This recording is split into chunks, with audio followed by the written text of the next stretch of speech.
done the, hey, look at that. We are live and we're going over this bridge. The Fred Hart Memorial Bridge in Baytown, Texas. Yeah.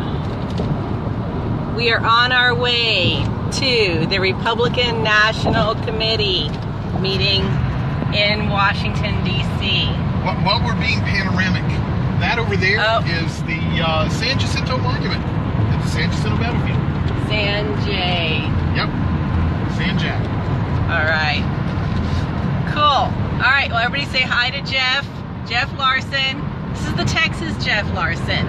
See, at the RNC meetings, there's this other Jeff Larson. Who's from Minnesota. Minnesota. But this is our Texas Jeff Larson. So anyway, we are on our way to the Republican National Committee. They meet 3 times a year, and they always meet in different places. So we've been to North Carolina and South Carolina and Phoenix and Boston and Cleveland twice, and Chicago and Memphis and Nashville and Phoenix. I said Phoenix, San Diego, Hollywood, California, Hollywood, Florida. Yeah. All the Hollywoods. Right? The Hollywoods worth visiting. That's right. So this is actually our 6th year watchdogging the RNC. Facebook reminded me. We started doing this in 2013, and this is, 6 years. 6th year. Oh my gosh. Technically, we started doing this in 2012 because that's true. The very first RNC meeting we went to was literally the day after the 2012 Tampa convention. Right, and we were at committee meetings the week before. Right. Some of those were RNC meetings, some were convention meetings, but we didn't really know what the hell we were doing then, so we were kind of clueless. We were just showing up because this guy with this beard said, go and show up and watch and stare and glare. So we did, and that's what we're still doing. But Jeff has his hat. I've got my boots back there in their bag, and let's see, boots and the bullets, and the bubble gum is around here somewhere. So boots, bullets, bubble gum, hat. Okay, and the meeting itself starts on Wednesday, goes from Wednesday to Saturday.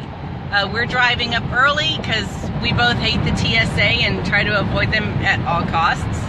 And by the time you've got a couple of people driving, it's not too bad as far as what it would cost to fly and commute from the airport. So especially in DC. Yeah.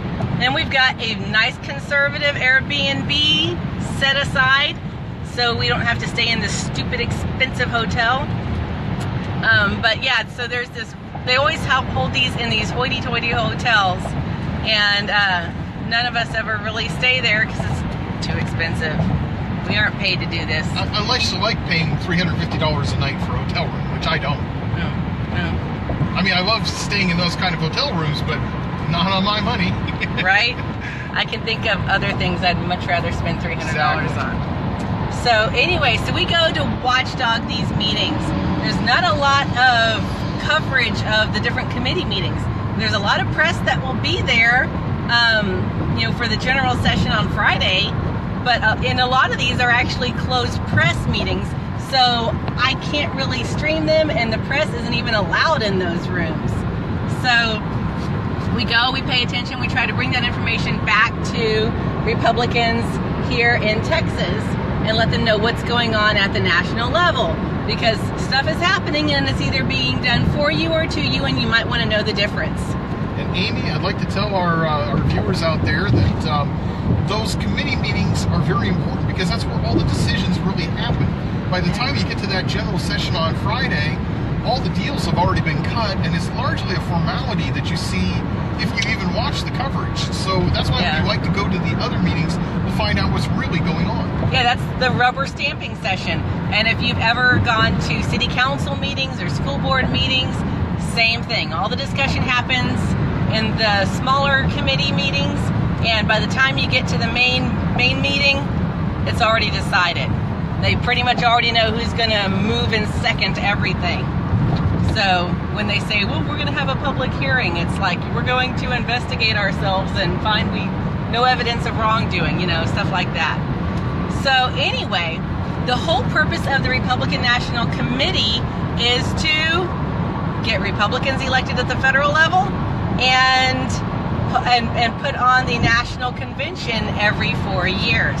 And we just did one in Cleveland in 2016, so the next one is going to be in 2020. And that's coming up soon. It's already 2018. So this particular meeting is going to include committees that will be discussing site selection and the nominations process. And while we don't expect anybody to really run against Trump, a lot of us... In a meaningful way. In a meaningful way.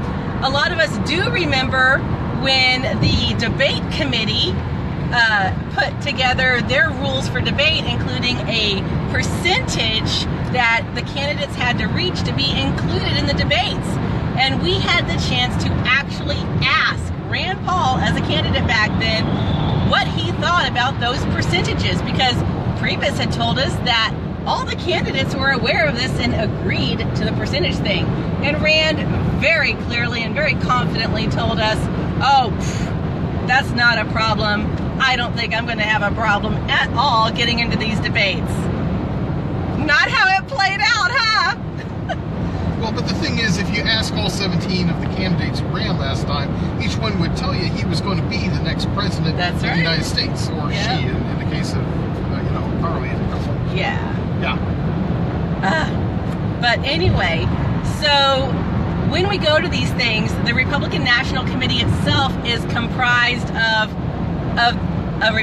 3 members from each state and each territory. So the 3 members are a committee man, a committee woman, and the state chair. Now in Texas, all 3 of those are elected at our state convention, which this time around is in June in San Antonio. So you can go to the Republican Party of Texas website and look up convention information, and you'll be able to find out how to be a delegate. I see you down in the comments, David Stone. David says, I'm sure it will be in New York City in 2020. All right. That'll be cool to watch. You heard it here first. Okay, so if you're interested to see what all the members, you can go to the Republican National Committee website. If you're interested in being a delegate in Texas, so you can help choose our next committee man and committee woman and state chair, which we've got a pretty good state chair right now, so he's going to need a lot of support. And Patrick down in the comments just shared that that our state convention will be June 11th to 16th. So it's a week-long process with committee meetings and delegates voting and lobbying and trying to figure out platform stuff and strengthening rules and ditching bad stuff and putting in new stuff. So it's a pretty involved process. The Republican Party of Texas State Convention is the largest delegated political convention in the world. So we got a lot of people. Everything's bigger in Texas. So right now our committee man is Robin Armstrong, our committee woman is Tony Ann DeShiel, and our state chair is James Dickey. So they will all be at the RNC meeting in DC. At least I'm expecting they will be. But we've got, so RNC stuff, National Convention, members, we're watchdogging, we'll stream what we can, we'll take notes where we can't, and neither one of us are paid by any organization to go do this. So this is the part where I say, hey, if you want to pitch in and help a couple of Texas people get to the RNC and watchdog this stuff, we are always accepting donations. So you can go to my PayPal. I actually did that paypal.me thing. So it's paypal.me/AmyHeadkey. Or you can just message me if you want to help kick in and buy us a taco or a tank of gas. I'm always game for tacos. I bought a taco earlier today. I got tacos. So once we're done here, I'm going to eat my tacos. It's amazing how far I'd go for a taco. You're all the way to Houston for a taco. I know, right? Hey, tell me you're going to buy me a taco. I'm there, man. And Cokes. I'm going to need another Coke. But anyway, and someone was asking a really good question about how involved is the RNC with Congress? So I'm going to let Jeff take that one. Well, when Amy first mentioned that someone had asked that question, I said, well, it's everything and nothing. Officially, they have nothing to do with Congress. In reality, they have everything to do with Congress. At least everyone who's a Republican in Congress. The RNC funnels a great deal of money, and most of that money goes to the presidential campaign every 4 years. But they also have large committees that fund senators and fund representatives, Republican senators and representatives. So that certainly gets the attention of Congress. Now, as far as pushing specific policies, the RNC does have a resolutions committee, and when they approve a resolution, they'll approve probably about a half dozen or a dozen at each meeting. Those get forwarded to Congress, so I don't know how much stock Congress puts in those resolutions, but they do get them, they cross their desk, and they understand very clearly that they're coming from a large, influential Republican organization that has millions of dollars at its disposal. And actually, when you're sitting there listening in the resolutions committee, you will hear them discuss that this resolution was approved by the White House. That's true. That's true. Especially, you'll see arguments in that resolutions committee. And a lot of times I've seen those arguments shut up by, someone will say, well, this is disrespectful to our president. And someone will come back, we ran this by the president and he approved it. So, it definitely, there's some traction there. So there you go.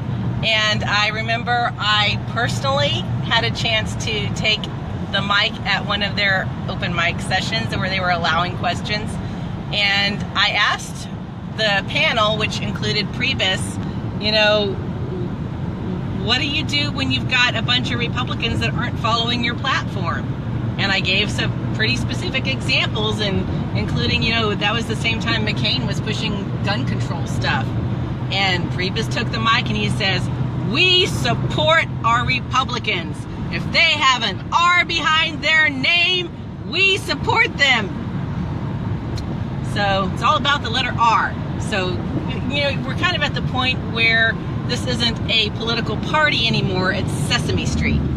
But we're going to go watchdog it anyway because they have a way bigger budget than Sesame Street does and a lot more impact on your life. So that's pretty much it. I've got tacos that I need to eat. And look at that, I put on makeup for this because everybody was freaking out that I was dying or something because I didn't have any makeup on in my first video, so I looked like death warmed over. But I promise I'm not dying. I just didn't have eye crap and lip shit on. But I don't want y'all to worry, so I put makeup on for you. Just for you. Okay. And you'll notice Amy is doing the narration here instead of me because, frankly, she's a lot easier to look at than it is to look at me. So. Hey, I don't know. You got the hat, man. So, and anyway, okay. That's it for now. We'll check in maybe once we're out of Texas. We're road tripping. What's our route, Jeff? We are on 146, and in a couple of minutes here, we're going to turn on to I-10 and head to Mississippi, and we'll make a left somewhere in Mississippi. Left somewhere in Mississippi. All right. Okay. Thanks, guys. We'll talk to y'all later. Maybe we don't go through the windshield. Here we go.